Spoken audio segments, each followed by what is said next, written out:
English premier লিগের Lister সিটির footballer Hamza Chowdhury, যিনি এফএ কাপ জিতেছিলেন ২০২১ সালে, তার মেধা আর দুর্দান্ত পারফরমেন্স বলে দেয় অনায়াসেই দাপিয়ে বেড়াতে পারেন ইপিএলে। তবে জন্মভূমির তাড়নায় নিজেকে দমিয়ে রাখতে পারেননি তিনি। নিজ দেশ বাংলাদেশের হয়ে খেলার আগ্রহ দেখিয়েছেন বছরখানেক আগে থেকেই। সেই স্বপ্নই এখন সত্যি হচ্ছে এই তারকা ফুটবলারের। কবে মাঠে নামবেন লাল সবুজের জার্সি গায়ে? হামজা চৌধুরী এখন বাংলাদেশের ফুটবলার। লাল সবুজের পতাকায় এখন তাকে মাঠে নামতে দেখা যাবে।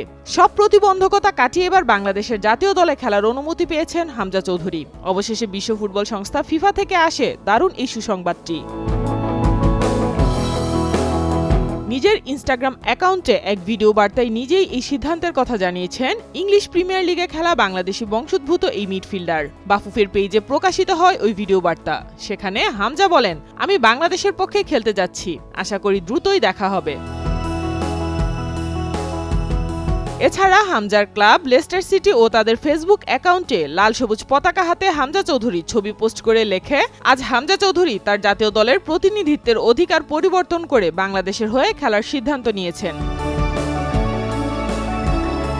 হামজা চৌধুরীকে দলে পেতে অনেকদিন ধরেই চেষ্টা করছিল বাংলাদেশ। নিজ ক্লাব লিস্টার সিটি থেকে অনুমতির পর পেয়েছেন ইংলিশ ফুটবল অ্যাসোসিয়েশন থেকেও অনুমতি। বাকি ছিল শুধু ফিফার ছাড়পত্র। এবার সেটাও পেয়ে গেলেন হামজা চৌধুরী। বাংলাদেশি পাসপোর্ট পেয়েছেন তিনি অনেক আগেই। ফিফার প্লেয়ার স্ট্যাটাস কমিটির ছাড়পত্র মিললেই শেষ হতো সব আনুষ্ঠানিকতা। তবে হামজা আটকে যান সেখানেই। দীর্ঘ সময় ধরে হামজার কাগজপত্র ফিফার সাথে আদান প্রদান করছে বাফুফে, কিন্তু সেখান থেকে সবুজ সংকেত না মেলায় বাড়তে থাকে অপেক্ষা। সেই সাথে দেখা দিয়েছিল শঙ্কা। তবে অনেক অপেক্ষার পর বাংলাদেশ ফুটবল ফেডারেশনের এই প্রচেষ্টা এবার দেখতে যাচ্ছে আলোর মুখ। ফিফার ফুটবল ট্রাইব্যুনালের প্লেয়ার স্ট্যাটাস চেম্বার থেকে বাংলাদেশের হয়ে খেলতে অনুমতি দেয় এই মিডফিল্ডারকে।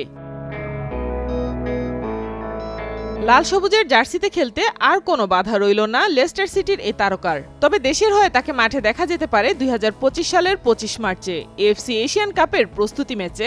সেই অপেক্ষাতেই এখন পুরো বাংলাদেশবাসী। সাইমা আক্তার, নয়াদিগন্ত।